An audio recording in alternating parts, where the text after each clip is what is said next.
We have been very clear with the Northern Ireland public that we will move through the different steps, sometimes at different stages. We were clear about that last Tuesday, Chris, you will recall, depending on what the evidence is that is brought to us. And when the risk assessment was put through, and the matrix has now been published as to how we go through the risk assessment on all of these issues, it was felt that we should defer the issue around meeting inside at this time.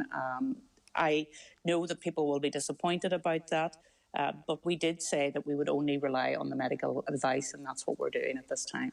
We will look at all those issues again this week when we meet again on Thursday, and indeed I hope we will also look at issues such as very small weddings, because I have received very many representations from those people from a Christian background who don't want to live together before they get married and want to get married so that they can start life together, and we have to take that into consideration as well, and all of the risks associated with that. So those are the sorts of things that we consider on a day and daily basis. And when we have the medical advice that we can move, we will move.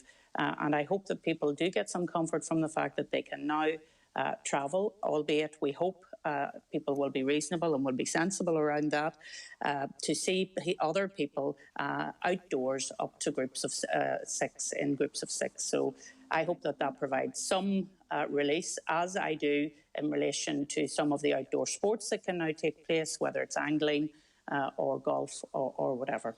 Well, we have seen already, as a result of the easing of restrictions, that some people have been waiting hours outside recycling centres. There are huge long queues outside some fast food restaurants. When you see how people are reacting to small changes, do you worry about making more?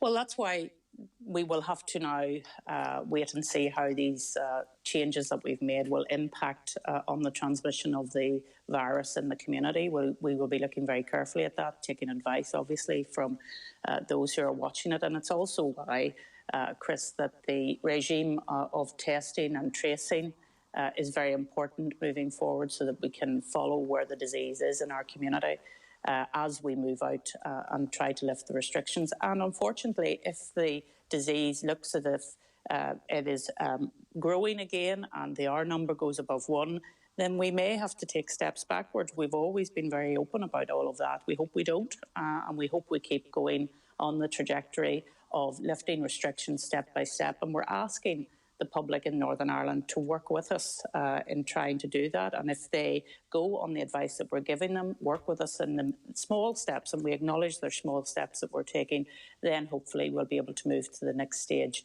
in due time. OK, just finally, I want to take you back to that question about when people are going to be able to meet indoors with their immediate family.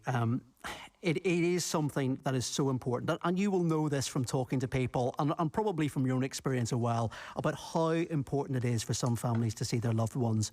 When do you think that is going to be possible, particularly for those who can't go outside and have to be indoors? How long do you think it's going to take?